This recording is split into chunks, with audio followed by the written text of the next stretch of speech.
ulang tahun bagi semuanya.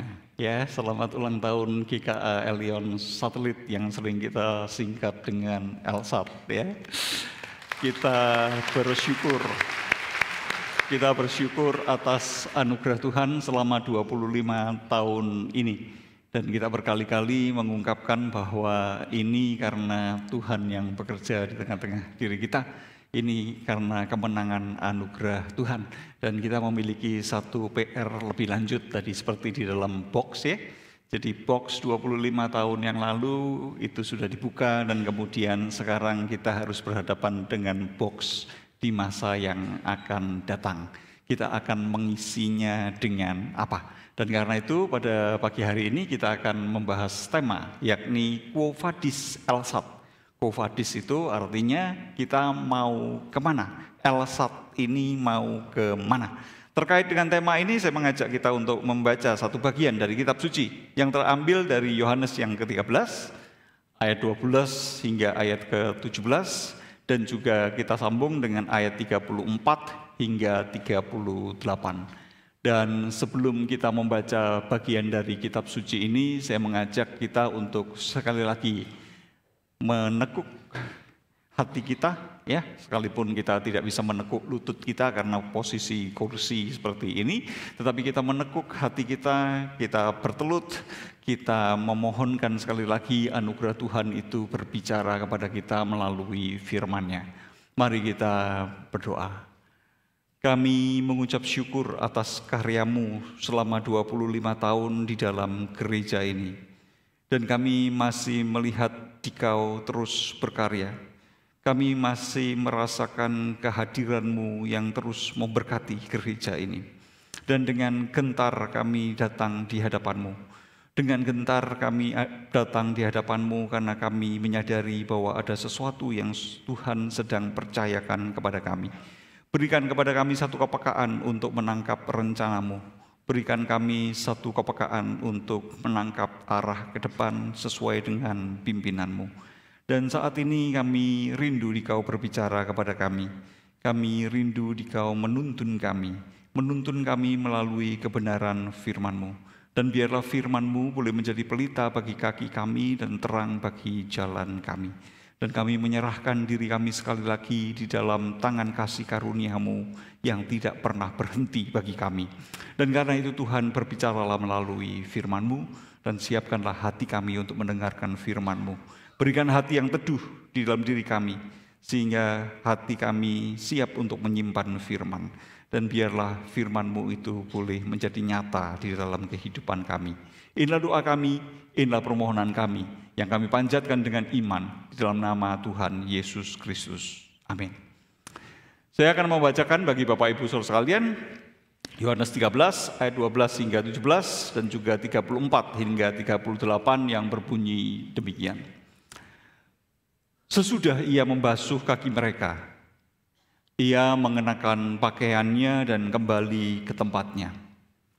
Ia berkata kepada mereka, "Mengertikah kamu apa yang telah kuperbuat kepadamu? Kamu menyebut aku guru dan Tuhan. Dan katamu itu tepat, sebab memang akulah guru dan Tuhan. Jadi, jikalau aku Tuhan dan gurumu membasuh kakimu, kamu pun wajib saling membasuh kakimu.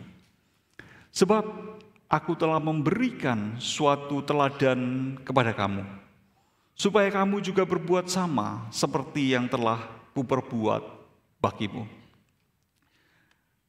Sesungguhnya aku berkata kepadamu, seorang hamba tidaklah lebih tinggi daripada tuannya, ataupun seorang utusan daripada dia yang mengutusnya. Jikalau kamu tahu semuanya ini, berbahagialah kamu jika kamu melakukannya. Aku memberikan perintah baru kepadamu, yaitu supaya kamu saling mengasihi. Sama seperti aku telah mengasihi kamu, demikian pula kamu harus saling mengasihi. Dengan demikian semua orang akan tahu bahwa kamu adalah murid-muridku, yaitu jikalau kamu saling mengasihi. Simon Petrus berkata kepada Yesus, Tuhan, kemanakah engkau pergi? Dalam bahasa Latinnya, Domine, quo vadis?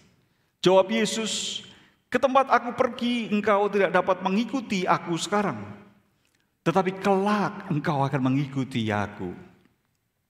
Kata Petrus kepadanya, Tuhan, mengapa aku tidak dapat mengikuti engkau sekarang?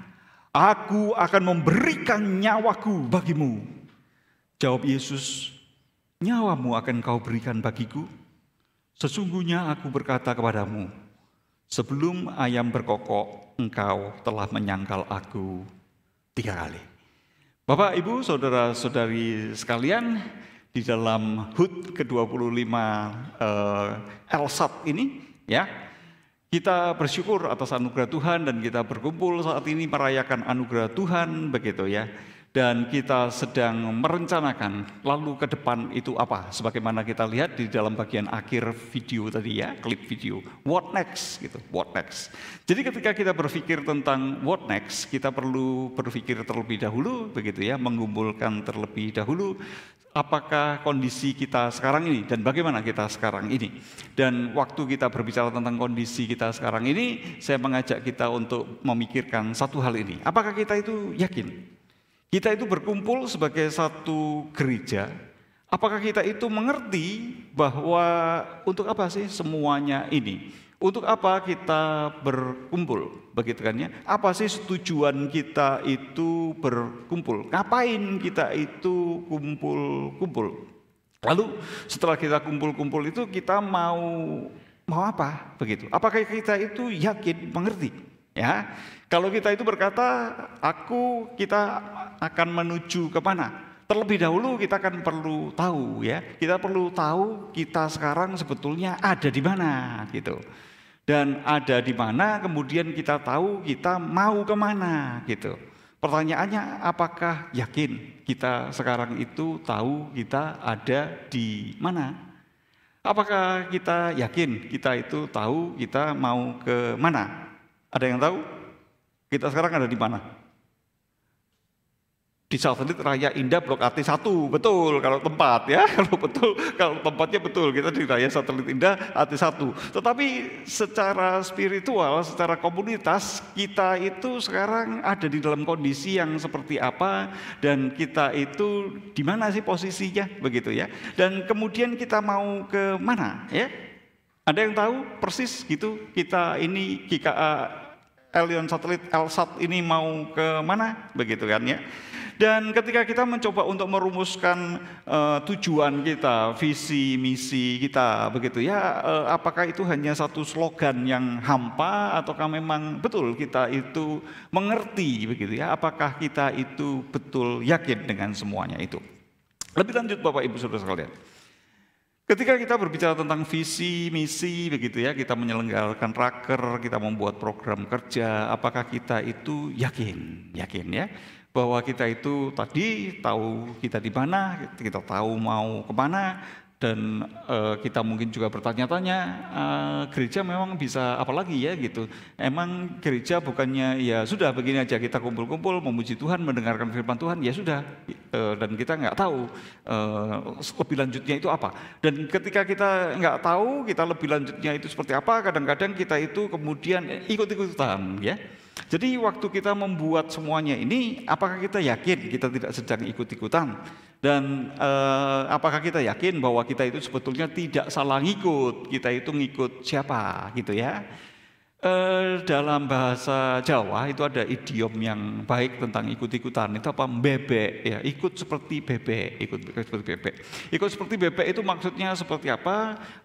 Itu seperti ini Bapak Ibu Saudara sekalian. Kalau kita lihat bebek itu ya, satu ke kanan semua ke kanan, satu ke kiri semua ke kiri gitu kan ya. Satu maju semua maju, satu muter semua muter, satu muter-muter mungkin semua juga akan muter begitu. Bebek punya logikanya sendiri ya. Bebek punya cara beradaptasi dengan alam yang sudah terjadi ribuan tahun, dan cara beradaptasinya adalah bebek seperti itu.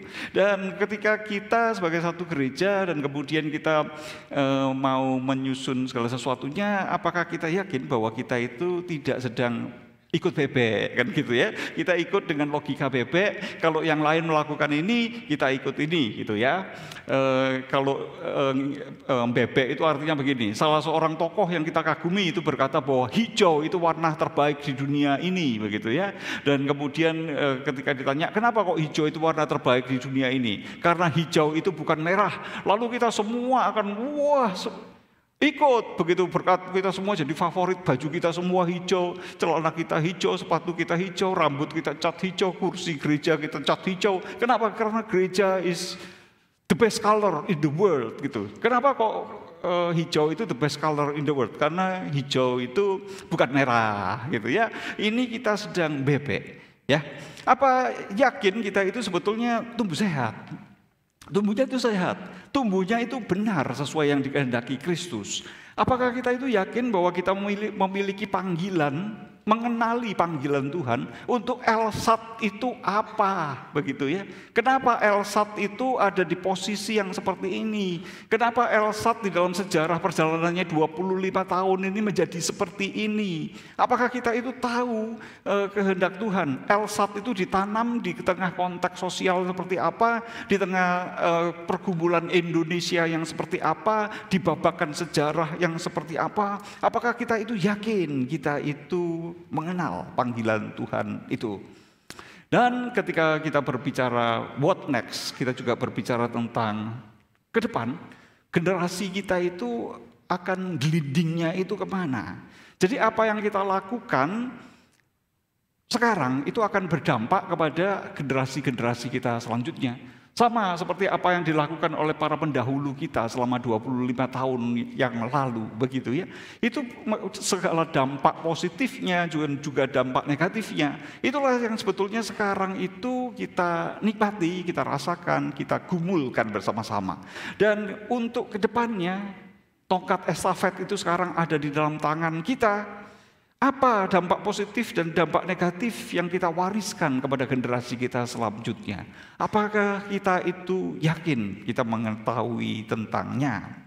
Dan mengikut siapa itu merupakan satu pertanyaan yang sangat-sangat esensial ketika kita berbicara tentang visi misi, ketika kita membuat raker, ketika kita membuat program-program kita. Pertanyaannya adalah, kita ikut siapa? Ikut Tuhan atau ikut bebek? Ikut yang mana? Ikut Tuhan atau ikut bebek? Oke, kita lanjutkan ya. Jadi dengan pergumulan seperti ini, maka kita kembali kepada Yohanes yang ke-13. Di dalam Yohanes yang ke-13 ini kita akan melihat natur dan sifat dari visi itu sendiri. Jadi yang dibahas di dalam khotbah ini bukan satu pengganti visi dari rumusan visi yang kita sudah gumulkan untuk beberapa tahun. Bukan itu ya. Bukan alternatif juga begitu. Tetapi yang kita bicarakan itu natur dan sifat dari visi itu sendiri seperti apa ya. Apa sih itu visi dan misi itu sendiri? Naturnya itu seperti apa? Dan ketika kita berbicara tentang natur dan sifat visi misi, maka kita perlu menyadari tentang visi itu ada esensinya. Nah, apa itu esensi visi? Esensi visi adalah mengikut Tuhan. Nanti kita akan lihat lebih detail, dan itu kita akan lihat di dalam ayat 36 hingga ayat yang ke-37. Dan kemudian kita berbicara tentang relasi. Dan ketika kita berbicara tentang relasi, kita akan melihat dari ayat yang ke-34 hingga 35. Dan kemudian kita akan berbicara tentang legacy. Saya jelaskan terlebih dahulu mengapa kita berbicara tentang relasi. Karena visi kita itu bukan visi pribadi, ya. Visi kita itu merupakan satu visi bersama-sama. Dan visi kita itu merupakan satu visi yang bersifat relasional. Karena visi Kristiani itu bersifat hubungan kita dengan Tuhan, bersifat hubungan kita dengan sesama, bersifat hubungan kita dengan sesama, dengan diri kita sendiri, dan bersifat hubungan kita dengan dunia yang Tuhan percayakan kepada kita. Jadi visi itu sifatnya relasional. Dan kita akan melihat bagaimana relasi kasih itu menjadi sesuatu yang perlu mendasari semua dari visi kita. Dan visi itu merupakan satu visi yang berkelanjutan, berkesinambungan. Ada continuation-nya, ada sustainability-nya, ada yang kita wariskan kepada legasi lebih lanjut. Dan kita akan melihatnya di dalam ayat yang ke-13 hingga ayat yang ke-15. Dan karenanya mari kita melihat bagian ini satu persatu.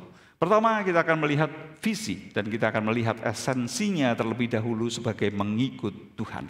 Dan ketika kita berbicara tentang esensi visi sebagai mengikut Tuhan, maka pada pagi hari ini kita akan melihat perjalanan dari Petrus, bagaimana Petrus itu mengikut Tuhan.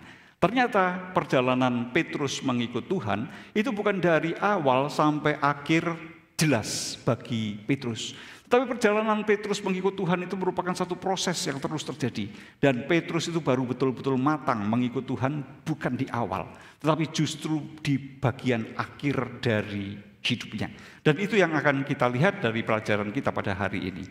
Yang pertama, kisah di dalam Yohanes 13 itu adalah kisah malam terakhir sebelum Tuhan Yesus itu disalibkan, ya, di mana Tuhan Yesus itu membasuh kaki para muridnya. Dan kisah sebelumnya itu apa? Kisah sebelumnya diikuti dengan perjalanan Petrus mengikut Tuhan. Dan kisah sebelumnya kita bisa melihat bahwa pertama-tama mengapa kok Petrus itu ikut Tuhan? Petrus itu ikut Tuhan karena dia ikut-ikutan. Dia ikut Andreas. Dan kita bisa lihat di dalam Yohanes 1 ayat 40 hingga 42. Ya. Salah seorang dari keduanya yang mendengar perkataan Yohanes lalu mengikut Yesus adalah Andreas, saudara Simon Petrus. Dan Andreas itu memiliki satu keyakinan yang jelas. Kami itu telah menemukan Mesias, artinya Kristus. Dan Andreas ini kami telah menemukan Mesias, artinya Kristus. Dan kemudian Andreas itu mengajak Petrus itu bertemu Yesus.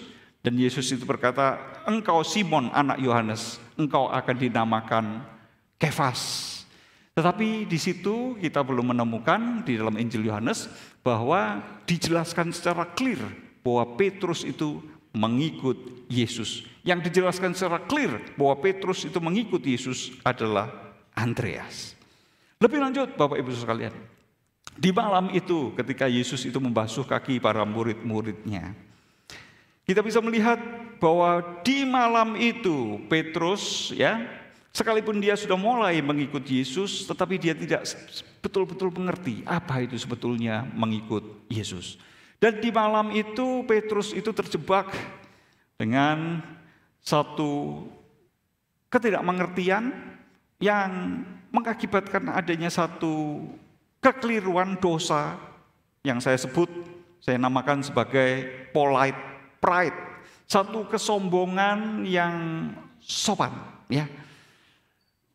Di sini kita bisa melihat bahwa Petrus itu menikmati anugerahnya, tetapi Petrus itu tidak mengerti tentang anugerah Tuhan yang sedang disediakan kepadanya. Ketika Tuhan Yesus itu membasuh kaki murid-muridnya, dan Petrus ketika tiba giliran Tuhan Yesus itu membasuh kaki Petrus, maka Petrus menyadari bahwa ini tidak boleh terjadi, Ini bertentangan sekali dengan tradisi yang ada di dalam Greco-Roman pada waktu itu. Tradisi pada waktu itu orang yang setara itu tidak boleh membasuh kaki dari orang yang setara, begitu. Bahkan orang Yahudi itu tidak boleh membasuh kaki orang Yahudi. Yang boleh membasuh kaki itu siapa? Orang-orang yang ada di bawah posisi yang rendah, para budak itu yang boleh membasuh kaki. Tetapi di sini Tuhan Yesus itu membasuh kaki para muridnya. Dan Petrus itu menyadari bahwa ini merupakan sesuatu yang tidak boleh terjadi begini, begitu ya. Dan kita bisa melihat bahwa Petrus itu memiliki satu kesadaran yang polite, yang sopan begitu. Tidak selayaknya guru itu melakukan itu. Tetapi kemudian Petrus juga mengatakan bahwa yang seharusnya melayani Tuhan itu adalah sang murid yang seharusnya melayani Tuhan, bukan gurunya yang melayani muridnya, bukan tuannya yang melayani hamba. Hamba itu yang seharusnya melayani tuannya. Hal seperti ini tidak boleh terjadi. Tetapi kita bisa melihat di dalam hal ini Petrus itu seakan-akan berkata bahwa Tuhan itu tidak perlu melayani aku. Aku sebetulnya bisa untuk membasuh kakiku sendiri. Ya, hanya tadi memang aku belum sempat saja. Tetapi bukan Tuhan yang seharusnya itu melayani aku. Dan kemudian Tuhan Yesus itu memberikan satu penjelasan kepada Petrus. Posisinya itu bukan begitu. Kamu itu butuh aku layani. Kamu itu butuh aku basuh kakimu. Izinkan anugerah Tuhan itu melayani dirimu. Izinkan Tuhan itu membasuh kakimu. Bukan hanya kakimu yang perlu dibasuh, tetapi dosa-dosamu itu perlu dibasuh. Tidak selalu kamu yang harus melayani, tetapi izinkan anugerah Tuhan itu yang melayani. Tidak selalu harus kamu yang aktif melayani. Ada waktunya kamu harus berdiam diri dan mengizinkan Tuhan itu yang bekerja. Ada waktunya kamu harus berhenti berbicara dan Tuhan itu yang berbicara. Ada waktunya bukan kamu yang secara aktif itu terus bekerja dengan aktivitas kita, dengan kemauan kita, dengan segala potensi kita, tetapi biarkan Tuhan itu yang bekerja. Lebih lanjut Bapak Ibu sekalian, di malam itu Petrus juga terjebak di dalam satu kepercayaan diri, ya, kepercayaan diri ketika dia mengikut Yesus, dia merasa bisa. Di sini kita bisa lihat bahwa Petrus itu mulai memiliki satu keinginan untuk mengikut Yesus. Dan dia berkata, menyatakan komitmennya dengan sungguh-sungguh bahwa aku itu ingin mengikut Yesus. Dan dia berkata, Tuhan, kemana engkau akan pergi? Dan dia berkata, Tuhan, mengapa aku tidak dapat mengikuti engkau sekarang? Dia memiliki satu keyakinan bahwa aku itu dapat mengikuti engkau sekarang. Tetapi Yesus berkata, engkau belum dapat mengikuti aku sekarang. Kelak engkau itu akan mengikuti aku. Di sini kita bisa melihat bahwa Petrus itu sedang terjebak kepada percaya dirinya. Walaupun dia itu tidak mengerti apa arti mengikut Yesus. Dan kita melihat lebih lanjut, mengapa Petrus itu belum siap untuk mengikut Yesus? Karena dalam kisah setelahnya kita melihat bahwa Petrus itu mulai mengikut Yesus. Tetapi ketika Petrus itu mengikut Yesus, justru pada saat Petrus mengikut Yesus, Petrus menyangkal Yesus. Ketika Yesus itu ditangkap dan diadili, Petrus itu mengikut Yesus. Dan dia mengikut Yesus bersama dengan seorang murid yang mengenal imam besar. Dan dia mengajak Petrus itu masuk ke dalam. Sang murid itu terus masuk ke dalam. Sang murid itu terus mengikut Yesus sampai di bawah kaki salib Yesus Kristus. Dia adalah sang murid yang dikasihi, yang sering kita kenal sebagai Rasul Yohanes. Tetapi Petrus itu tidak. Petrus itu mengikut Yesus sampai di pintu gerbang. Dan kita melihat bahwa di pintu gerbang itu Petrus menyangkal Yesus. Dan kemudian Injil Yohanes itu ditutup dengan kisah perjalanan Petrus. Ketika Yesus itu naik, mati, disalibkan, dikuburkan, bangkit. Dan di dalam kebangkitannya Yesus itu menemui Petrus di danau Tiberias. Dan sekali lagi Yesus itu memanggil Petrus, ya, dengan 3 tantangan pertanyaan. Apakah engkau mengasihi aku? Apakah engkau mengasihi aku? Apakah engkau mengasihi aku? Dan dengan 3 penugasan kembali, gembalakanlah domba-dombaku, gembalakanlah domba-dombaku, gembalakanlah domba-dombaku. Dan di momen itu Yesus itu menantang Petrus sekali lagi dengan sungguh-sungguh, ikutlah aku. Tetapi di momen itu kita bisa melihat respon Petrus. Petrus masih belum tahu persis apa artinya mengikut Yesus. Sehingga Petrus berkata, nah, engkau itu memanggil aku untuk ikut memikul salib. Bagaimana dengan murid yang dikasihi ini? Dan sekali lagi Yesus itu menegaskan, kalau aku menghendaki murid yang dikasihi itu tidak akan mati sampai aku datang, itu bukan urusanmu. Tetapi urusanmu adalah ikutlah aku. Dan dengan kisah seperti ini, maka Injil Yohanes itu ditutup. dengan posisi Petrus yang masih mengambang, ya. Tetapi kita melihat di dalam sejarah bahwa pada akhirnya Petrus itu mengikuti Yesus dengan mati terbalik disalibkan. Dan ada satu kisah yang tidak dituliskan di dalam Alkitab, ada di dalam catatan-catatan ekstra biblikal begitu ya. Dan kisah itu yang kemudian dipercaya sebagai satu kisah yang benar terjadi, yaitu bahwa ketika sekali lagi terjadi penganiayaan di Roma, jemaat di Roma itu bersepakat untuk melarikan Petrus. Dengan pikiran seperti apa? Petrus itu harus diselamatkan supaya Injil itu tetap terpelihara. Petrus itu tidak boleh mati di Roma. Dan kemudian mereka merencanakan pelarian Petrus, dan kemudian Petrus itu melarikan diri pergi dari Roma yang sedang mengalami penganiayaan bagi jemaat Kristen. Di tengah-tengah kondisi seperti itu, maka di tengah perjalanan Petrus sekali lagi berjumpa dengan Yesus yang membawa kayu salib. Dan Petrus kaget. Petrus kaget sekali dengan perjumpaan itu. Dan dia bertanya kepada Yesus, "Quo vadis, Domine?" Quo vadis Domine itu adalah satu kata yang pernah Petrus gunakan di dalam Yohanes 13 ayat yang ke-36 yang kita baca tadi. Dan jawaban Yesus, "Aku akan kembali ke Roma untuk disalibkan kembali." Dan dengan perjumpaan itu, Petrus itu kembali ke Roma dan dia disalibkan. Dan ketika dia disalibkan, dia meminta agar kepalanya itu di bawah, supaya karena dia merasa tidak layak, dia itu mati sama terhormatnya seperti sang gurunya itu. Bapak Ibu Saudara sekalian, kita bisa melihat satu esensi dari mengikut Yesus itu apa. Jadi kita melihat bahwa esensi dari visi itu adalah mengikut tuntunan dari Yesus. Karena itu ketika kita berbicara tentang Elsat ini mau kemana, maka kita perlu bertanya terlebih dahulu, Yesus itu mau kemana? Quo vadis Elsat?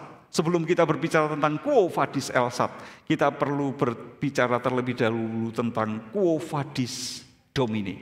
Tuhan itu kemana? Dan ketika kita tahu Tuhan kemana, maka kita mengikut langkah Tuhan itu kemana. Dan melalui Yohanes yang ke-13 ini kita bisa melihat bahwa Tuhan itu kemana. Kita itu mengikut Tuhan kemana. Kita dipanggil untuk mengikut Tuhan dengan melakukan pelayanan yang bersifat sacrificial love. Kita mengikut Tuhan dengan memiliki hati yang melayani dengan cara penuh dengan pengorbanan, kasih yang berkorban. Kita mengikut Tuhan dengan melayani secara rendah hati, humble service. Kita mengikut Tuhan dengan menikmati anugerah Tuhan yang disediakan bagi kita. Bapak, Ibu, saudara-saudara sekalian, ketika kita berbicara tentang membiarkan Tuhan itu beranugerah bagi kita, kita seringkali terjebak kepada satu kesalahan yang sama seperti Petrus. Kita terjebak dengan satu self-confidence. Kita terjebak kepada satu polite pride, ya. Yang mana kita ingin berkata bahwa semuanya itu aku lakukan karena aku bisa. Semuanya itu aku lakukan karena aku memiliki potensi yang cukup. Semuanya itu aku lakukan karena aku giat bekerja. Semuanya itu aku lakukan karena aku memiliki komitmen yang kuat kepada Tuhan. Dan kita tidak membiarkan, tidak mengizinkan Tuhan itu membasuh kaki kita. Tidak membiarkan Tuhan itu membiarkan kita beristirahat, begitu ya. Dan kemudian membasuh kaki kita. Nah, waktu berbicara bahwa kita perlu belajar untuk menerima anugerah Tuhan, kebaikan-kebaikan Tuhan. Kita delight in God's grace, begitu ya. Dan kita berbicara tentang quo vadis Elsat, ya. Bapak Ibu sekalian, Mari kita melihat sejenak gitu ya, melihat sejenak tentang kondisi kita. Apakah kita itu bergembira di dalam anugerah Tuhan, ataukah kita itu selalu berkata, kita harus giat, kita harus giat, kita harus giat. Dan kita tidak membiarkan Tuhan itu memberikan istirahat bagi kita. Nah, coba kita lihat kebiasaan kita ya. Tuhan itu menyediakan Sabat bagi kita kan ya. Untuk apa Bapak Ibu Saudara? Untuk istirahat, tetapi Elsat malah rapat gitu ya. Dan kalau rapat tidak lewat jam 4, kira-kira kurang mantap begitu ya. Apakah kita sedang menikmati anugerah Tuhan? Apakah kita sedang menikmati istirahat yang disediakan Tuhan sehingga kita bisa mengalami delight in God's grace ya? Oke? Sekarang saya buat sedikit permainan ya. Saya baca sebagian, saudara lanjutkan. Tuhan sediakan Sabat untuk istirahat. Elsat malah rapat. Kalau rapat tidak lewat jam 4 kurang mantap ya. Di dalam hal ini kita mungkin perlu bertanya, quo vadis Elsat? Kita sebetulnya sedang mengikut siapa gitu ya. Lebih lanjut Bapak Ibu sekalian. Kita masuk ke dalam poin yang kedua. Relasi kasih. Bapak, Ibu, Saudara sekalian, kita mengingat bahwa visi yang kita lakukan adalah visi kita bersama. Dan visi kita merupakan satu visi yang bersifat relasional. Di dalam visi kita bersama dan di dalam visi kita yang bersifat relasional itu, maka visi itu merupakan sesuatu yang harus didasari pada sesuatu. Dan sesuatu yang mendasari visi tersebut adalah kasih. Kasih itu merupakan satu identitas dari murid-murid Yesus itu sendiri. Di dalam Yohanes 13 ayat 34, Yesus berkata, "Aku memberikan perintah baru kepada kamu, yaitu supaya kamu saling mengasihi." Ketika Yesus berbicara tentang aku memberikan perintah baru kepadamu, kata perintah itu adalah commandment, ya. Commandment itu merupakan satu kata yang menunjukkan bahwa kita adalah umat perjanjian, ya. Umat perjanjian yang hidup sesuai dengan perintah-perintah Tuhan itu. Dan itu merupakan satu identitas dari umat Allah itu sendiri. Jadi ketika Tuhan Yesus berkata, "Aku memberikan perintah baru kepadamu," maka di sini Tuhan Yesus itu sedang memberikan satu identitas yang baru kepada kita. 15 ayat 12 itu berkata, "Inilah perintahku, yaitu supaya kamu saling mengasihi seperti aku telah mengasihi kamu." Bapak Ibu Saudara sekalian, kasih itu sendiri yang mengikat relasi kita satu dengan yang lain merupakan satu ciri khas, tanda begitu ya, bahwa kita adalah murid-murid Yesus. Dan itu juga merupakan satu kesaksian kita di tengah-tengah dunia itu. Dunia itu mengenal kita melalui apa? Dunia itu mengenal kita sebagai murid-murid Yesus ketika kita itu saling mengasihi. Dengan demikian semua orang itu akan tahu bahwa kamu adalah murid-muridku, yaitu jikalau kamu saling mengasihi. Bapak, Ibu, Saudara sekalian, dan kasih ini yang sebenarnya merupakan sesuatu yang perlu terus dikembangkan di dalam komunitas orang percaya. Dan kasih itu ya merupakan sesuatu yang memiliki satu kasih itu terwujudkan melalui satu sikap. Sikap terhadap apa? Sikap terhadap keberagaman. Bapak, Ibu, saudara-saudari sekalian, Elsat ini merupakan satu tempat di mana kita itu beragam, ya. Kita memiliki keberagaman selera, kita memiliki keberagaman cara berpikir, kita memiliki keberagaman generasi. Generasi yang satu dengan generasi yang lain karena konteks zamannya memiliki cara berpikir yang berbeda, memiliki gaya, memiliki style yang berbeda, memiliki selera yang berbeda, ya, memiliki pilihan-pilihan yang berbeda, ya. Dan di tengah-tengah berbagai keperbedaan itu bagaimana sikap kita terhadap keperbedaan? Bapak Ibu Saudara sekalian, Injil Yohanes itu mengajarkan kepada kita bahwa kasih itu akan berdampak terhadap sikap kita terhadap keberagaman. Sikap kita terhadap keberagaman itu bukan kemudian menyeragamkan kembali, tetapi justru sikap terhadap keberagaman itu adalah menyambut keberagaman itu, merangkul keberagaman itu, bahkan menjangkau yang beragam, menjangkau yang berbeda. Di dalam Yohanes 10 ayat yang ke-16 Tuhan Yesus itu berkata, ada lagi padaku domba-domba lain yang bukan dari kandang ini. Domba-domba itu harus kutuntun juga dan mereka akan mendengarkan suaraku dan mereka akan menjadi satu kawanan dengan satu gembala. Bahkan domba-domba yang lain yang belum terjangkau, yang berbeda dengan kita, itu perlu kita cari, itu kita perlu jangkau. Dan sebetulnya Elsat itu kan menerima berkat dari satu semangat menyambut, merangkul, dan menjangkau yang berbeda itu. Komunitas di Elsat adalah satu komunitas yang jauh sekali berbeda dengan komunitas Yudaisme pada waktu itu. Tetapi komunitas Elsat yang jauh sekali dari komunitas Yudaisme pada waktu itu merupakan satu komunitas yang akhirnya itu disambut, dirangkul, dijangkau, menjadi satu anggota tubuh Kristus. Dan semangat penjangkauan yang seperti ini, semangat untuk menyambut, semangat untuk merangkul keberagaman seperti ini merupakan satu bagian dari ciri murid Kristus, ciri mengikut Yesus yang memiliki satu ciri relasi kasih. Bapak Ibu Saudara, lebih lanjut kita akan melihat legacy, warisan yang diteruskan. Apa yang sudah Tuhan Yesus ajarkan itu bukan berhenti sampai dengan apa yang Tuhan Yesus lakukan. Tetapi Tuhan Yesus itu terus mengajarkannya, terus mewariskannya kepada generasi lebih lanjut. Tuhan Yesus itu terus memberikannya kepada para muridnya, dan para muridnya memberikan kepada para muridnya, memberikan kepada para muridnya, dan memberikan lagi kepada para muridnya.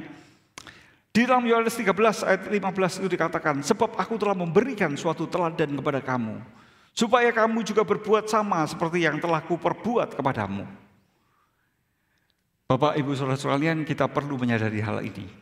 Apa yang kita lakukan sekarang, itu akan berdampak kepada generasi kita yang lebih lanjut. Dan apa yang menjadi tugas kita saat ini? Kita perlu memikirkan dampak dan pengaruh.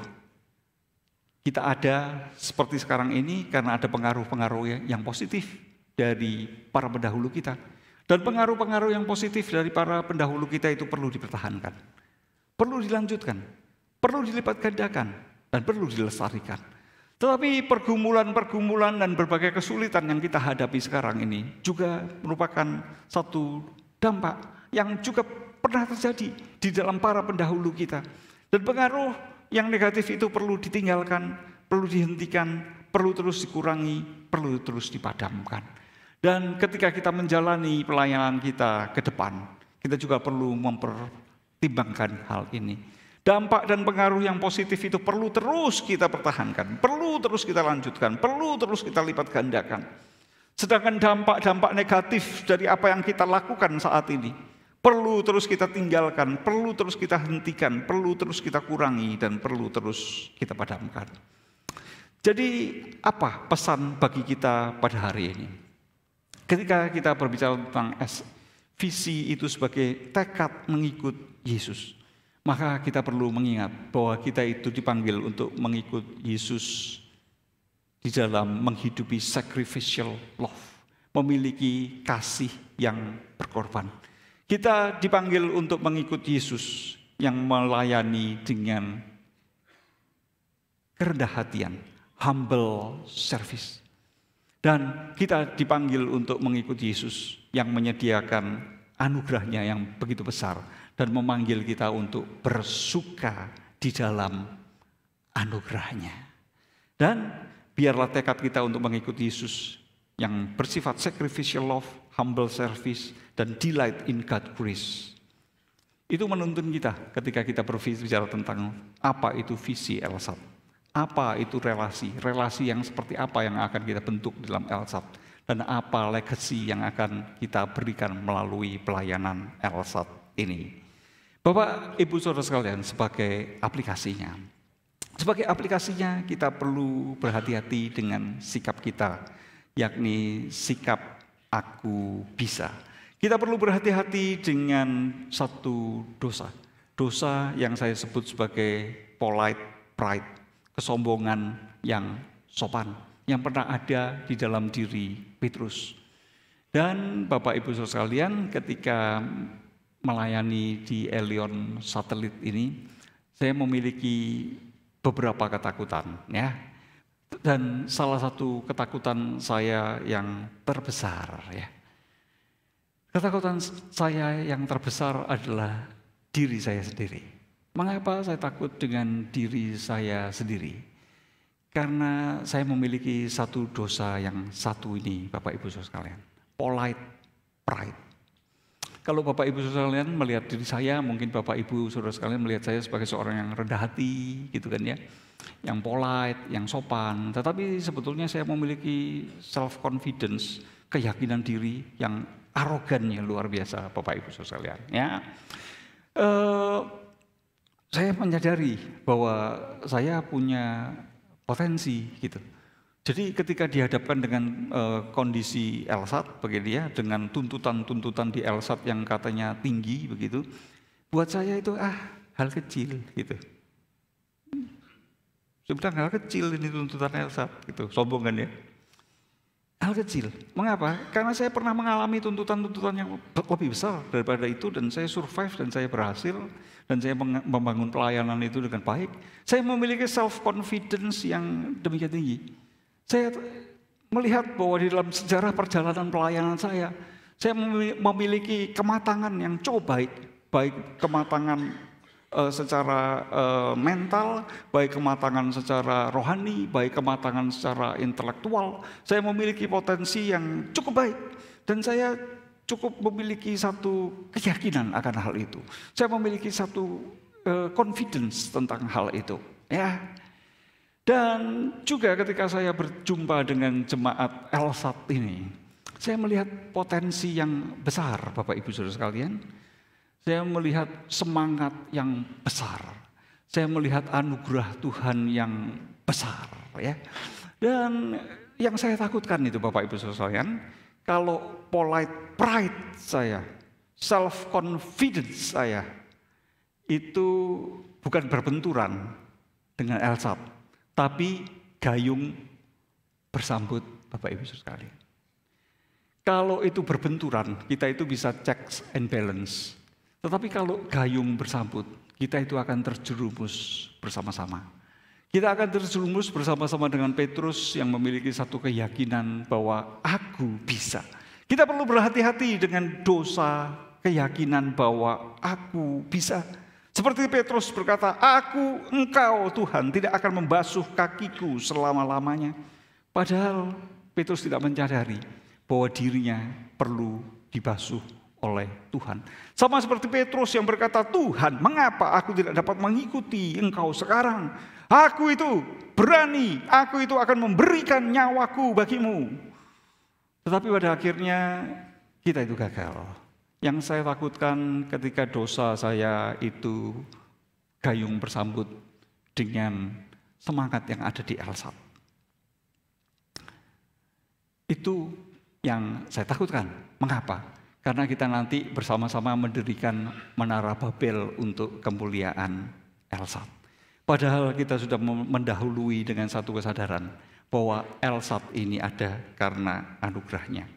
25 tahun LSAT menjadi seperti ini karena anugerahnya. Bapak, Ibu, Saudara sekalian, ketika kita berbicara tentang natur dari visi Kristiani yang adalah mengikuti pimpinan Tuhan, dan natur kita yang lemah dan membutuhkan anugerah, maka ada satu hal yang bukan basa-basi. Apa itu? Bertelut meminta pimpinan Tuhan.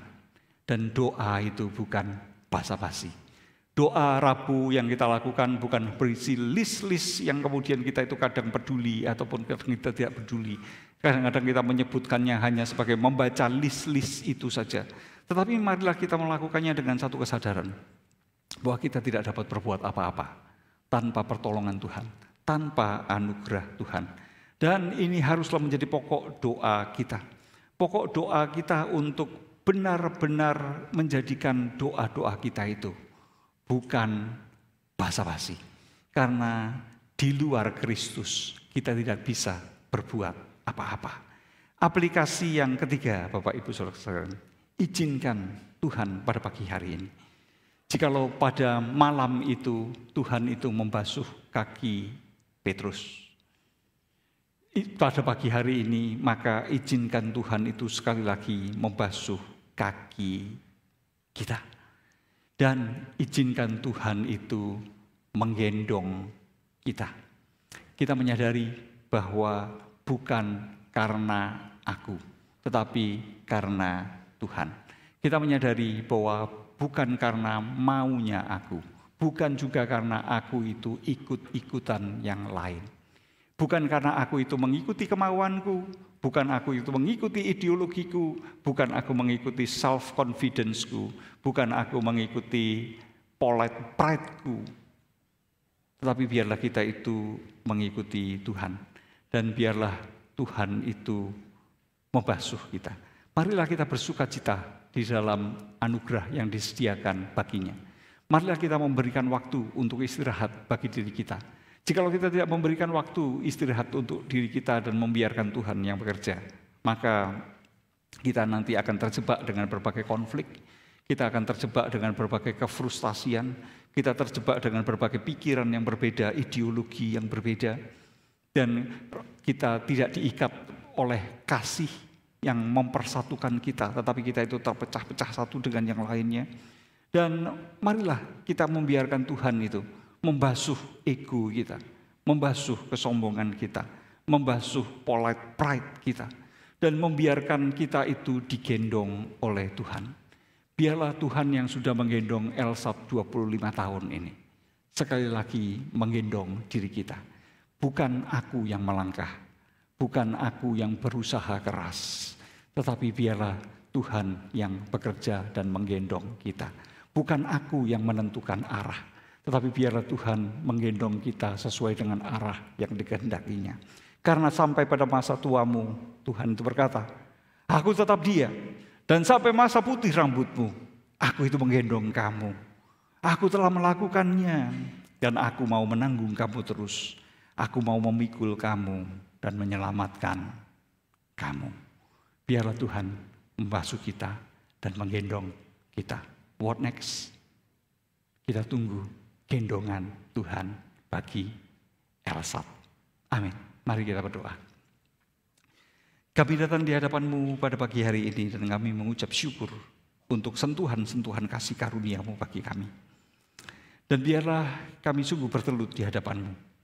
Dan kami membiarkan Tuhan yang memimpin kami, menyatukan hati kami, melanjutkan apa yang sudah Tuhan percayakan bagi kami untuk boleh dikerjakan bagi generasi kami selanjutnya.